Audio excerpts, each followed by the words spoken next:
Hey everyone, I finished watching the next Time Force episode, Movie Madness Part 1. This is one of my favorite episodes of Time Force, and especially during this rewatch, I was really looking forward to this because the last two episodes, kind of weak. Like, not super bad or anything, they're just weak episodes. It didn't really work well for Time Force. This, however, works perfectly. Freaking love it. I really wish more seasons could just I don't know, take some time and do a couple episodes like this one or this one and the next one. This is a two-parter. It's so good. And so anyway, it starts off with Wes and Trip are watching some old black and white Western movies and just having a ton of fun. They have a bowl of popcorn, and they're throwing it in the air, cracking up laughing, pointing at the screen, yelling at everything. And but meanwhile, Jen's over here trying to do research or something, and she goes over, unplugs the TV, and starts to complain at them about making noise and this and that. And then, let's see, Katie and Lucas come in and tell everyone, hey, there's a movie shooting nearby. You want to go down and see? And then Wes and Trip are like, yeah, let's go. And then Jen's all like, no, you got to stay here. You got work to do or something. And then Katie's all like, I thought she'd want to see Frankie Chang. And then Jen's all like, oh, that's my favorite actor. And then she's like, yeah, come on, let's go. And that's a nice little thing. It's nice to see Jen break out of her usual stolid nature every once in a while. It's nice to see that. Oh, and also I like the detail of, yeah, they're from the future. So, like, imagine you got to meet someone that you respect a ton, but they're long dead. The only way you could meet them is if you were back in time at the same time they were alive. And so, yeah, this is a really unique opportunity for her. So then there's a really cool scene after the theme song. We get to see part of like the movie that's being filmed. Let's see. It was based on the movie Rumble in the Bronx with Jackie Chan.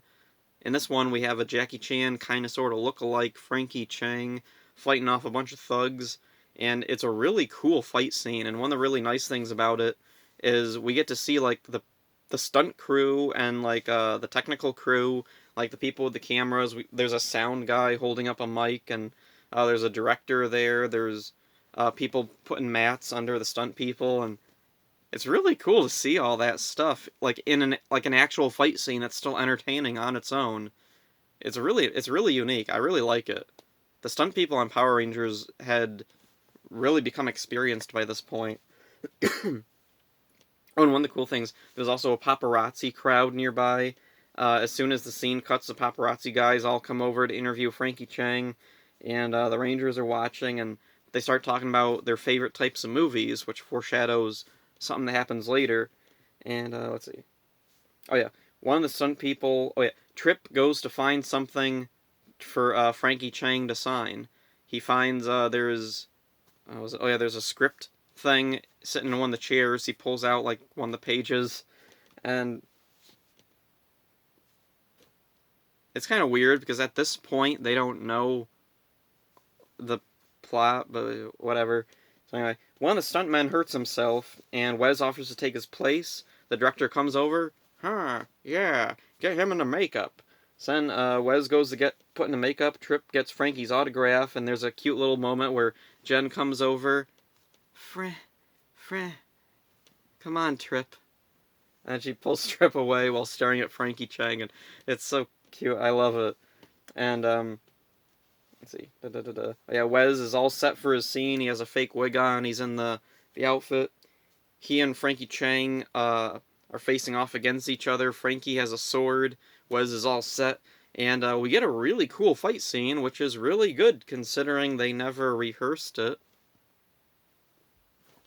Whatever. So anyway, they're fighting for a while, but then suddenly things turn from fun to tense when Wes takes a slash from Frankie's sword, and he looks at his shirt. It's actually cut. The sword is real, and Frankie doesn't stop coming. And Jen tries to go over and get the director to stop. He just ignores her. And let's see, Wes and Frankie are fighting, and they end up on top of a building. And then let's see, there's these stunt guys down the bottom with a mat. Frankie forces Wes off the building. Then right before Wes hits the mat, the guys move the mat out of the way like a cartoon, and he hits the ground. miraculously surviving, considering he just fell, like, I don't know, like 30 feet or something? Holy crap. And he gets right up and he's fine, and there's a fight scene afterwards. Power Rangers isn't realistic, who knew? So then, let's see. Oh yeah, his friends run over to help him, and then the director is yelling, "Cut! Cut! They ruined the scene!" And there's this really funny bit when the Rangers are, they pick up Wes, and Trip looks over at the director, and he has just the angriest look I've ever seen on Trip, and it's really funny. Wes yells at the director, "I could have been killed!" Or, what does he say? They can't say killed. "You're lucky I'm still in one piece."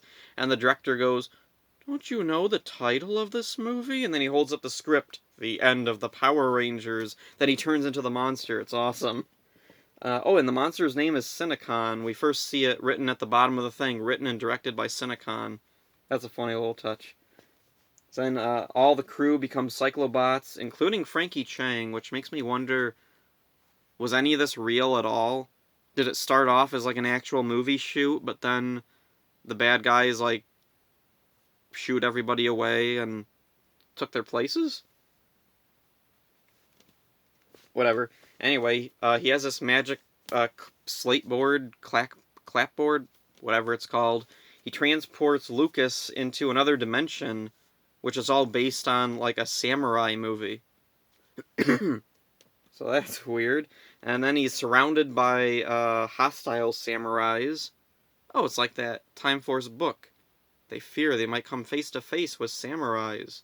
Anyway, Katie's transported into a musical, which oddly doesn't have anything dangerous in it. There's an extremely vague implication that she can't control what she's doing in the musical, because, let's see, she's looking around, trying to figure out what's going on. Then this guy pops up on a stage with all these backup dancers, and he starts singing, and he's dancing down the stairs, and Katie asks him what's going on, but it comes out sung, and she, like, puts her hand to her throat, like she's confused as to why she's singing. So it's kind of like another song and dance, although Katie's a way better singer than Kat and Tommy were. Let's see. She doesn't seem to be that phased by it, though. And that's the other interesting thing. Some of the Rangers don't seem to be that, like, angry about being transported to another dimension. And that takes me to the next one. Jen is in a kung fu movie. She's, let's see, she's in, like, Chinese gear. Kind of reminds me of Chun-Li with the little hair buns. And she, like, looks at the outfit she's in, and then she smiles. Huh. It's a fun episode, so I can give it a pass that the Rangers don't take this, like, 100% seriously, because it's a goofy episode, it's a goofy premise, it's a fun episode, it's a big event. So anyway, and the funny thing with her being in a kung fu movie, there's poor dubbing. This guy comes out holding this scroll, and excuse me, there's these guys, he tells Jen, "To get the scroll, you must defeat these warriors," and his mouth doesn't match up with the words being spoken at all, and that's pretty funny. And all the warriors have, like, these, like, overly silly "hua-hua-hia" sounds dubbed over them when they fight. So then, all that's going on, and meanwhile, in the real world, Circuit has, I guess, figured out that something's wrong with the Rangers. He goes to try and get Eric to help. And there's a really cool scene here. Circuit is a CGI model flying around in the sky. Eric is himself just in an actual set. And Circuit's following him. And the back and forth between them is so natural, and the model of Circuit is so good. I've always loved this scene. Circuit is a really nice CGI model. Excuse me. Okay, so then Circuit's trying to convince Eric to help the Rangers. Eric doesn't want to help. He doesn't want anything to do with Circuit. He even tries swatting him away, which is really funny, and the model of Circuit, like, goes, and zips away. I love that part. So then Cinecon shows up with a bunch of Cyclobots and tells Eric that he's going to audition for his new movie, and he sticks a bunch of the Cyclobots on Eric. Eric defeats all the Cyclobots, and then Cinecon says, you've passed the audition, clapboard thing, and he's sent into a jungle movie. Alright. So then, let's see. Turner. Okay, yeah. In the jungle movie, let's see, he's swinging on a vine, he lands on the ground, he's like, huh, what the... And then he's, like, looking at his... He has this long, like, Tarzan hair. He sees a monkey jumping at a tree, trying to get bananas out of it. He goes over, helps the monkey, gives the monkey... well, it's a chimp. He gives the chimp a banana. I'm wondering, is this one of the same chimps that was back in the Turbo movie, or in Turbo the series, playing Bulk or Skull? That'd be interesting if it was the same chimp. And then they hear something. The chimp runs away. He looks over. There's all these guys in masks that are taken from the Turbo movie. They're the ones at the Malkayans. I don't know, the guys who worshipped Malagor. They're their masks. Huh. I don't think they're supposed to be the same, like, tribe, although, I don't know. It'd be a cool thing. Anyway, they capture Eric, and he's taken in this cage to this little village, and he sees they're, like, preparing this cauldron full of boiling water, and I love the scene. He's looking out. You're gonna cook me! That's not the way he's so angry and, like, shocked at the same time when he yells that. It's hilarious. So then, back in the real world, Nadira is asking Rancic to be part of Cinecon's movie. They're actually recording this? This isn't just, like, a thing? Whatever. So, Rancic's like, okay, dear. So then he goes to Cinecon and, threatens Cinecon to put Nadira in the movie or else. And so Cinecon's like, oh, yep, great idea, Rancic. And then as soon as Rancic's gone, he's like, producers, always ruining a good project. Which I have to wonder if, the writers or whoever put that line into Power Rangers, was this, like, passive-aggressively making fun of something that happened before? I could Also, it's kind of a funny meta line in retrospect, and relevant now, because, yeah, the producers do constantly ruin Power Rangers. So anyway, we finally see Wes and Trip are both sent into a Western movie. They go into this, they go into the Onyx Tavern. Anyway, yeah, it's the same set, whatever. Anyway, they go in, and Trip looks around, he goes, Wes, they all have black hats. And it's a callback to a scene at the beginning when they're watching the black and white Western. Wes explains to Trip about this old, like, black and white Western. The good guys have white hats, the bad guys have black hats.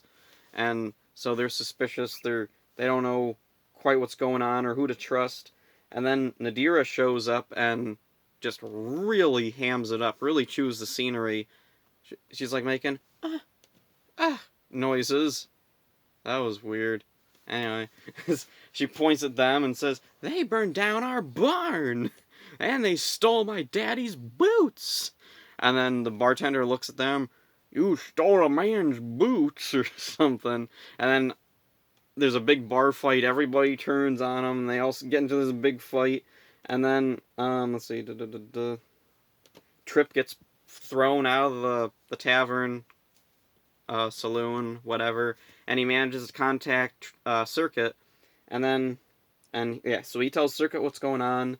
We see the others all trapped in the movie dimensions, and they're all in danger, except Katie. She's just still singing and dancing. And then we see, let's see, Wes is thrown out of the thing. Yeah, Wes is thrown out of the saloon. Nadira walks up. She has a bunch of... Oh yeah, the cowboys all turn into Cyclobots, and there's a big standoff between her and Wes, to be continued.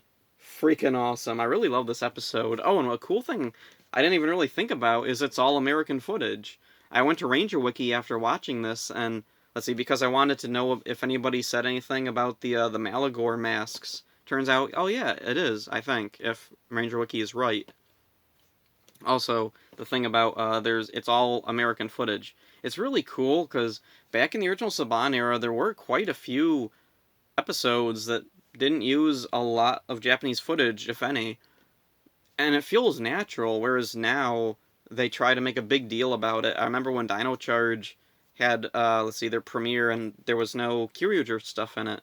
and everyone freaked out and acted like, oh, it's a masterpiece because they didn't use Sentai stuff in it. Alright. Like, it shouldn't be that hard. Like, I see superhero shows all the time on US television, and I can't imagine their budgets are much bigger than Power Rangers. Like, I know Power Rangers has most of its like resources already provided by the pre-existing Sentai, but then I see like DC stuff on CW with just the cheapest, crappiest costumes and really bad acting and padding and or stuff like dang it, what's that show? Henry Danger, that looks a million times cheaper than the worst Power Rangers episode. It looks like Bible Man at times. Yeah, I can't imagine it's that hard to do an all-American thing. I think it comes down to they, from the get-go of Power Rangers, they expect to have the Sentai stuff there to use. So, whatever, I'm getting off topic. Back to this thing. I really love the humor in this, and the line about, like, producers always ruining a good project, especially. The CGI for Circuit in that one scene really stands out. I really love that scene, especially when Eric tries to swat him away and Circuit moves out of the way.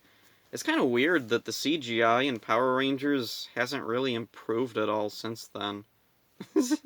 Like, let's see, I'm trying to think, what was the earliest, like, big CGI thing in, like, the movie? It has improved since the 95 movie, like, easily. But, I don't know, I kind of give that one a pass because it was 1995. See, I'm looking up at my DVDs, trying to think. Did Zeo or Turbo have anything big CGI? Did In Space or Lost Galaxy? I think there was a CGI model for Terra Venture.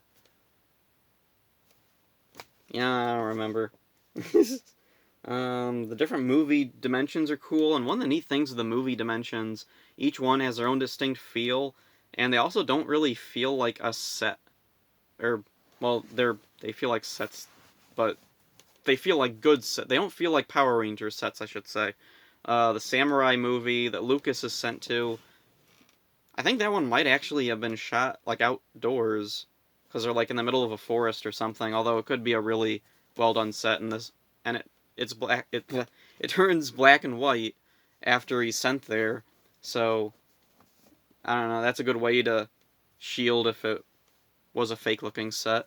The Chinese set, I think, is an actual place in California. Let's see, I'm trying to remember. There's that, like, pagoda from VR Troopers and that one episode of Lightspeed. I can't remember the name of it. Where,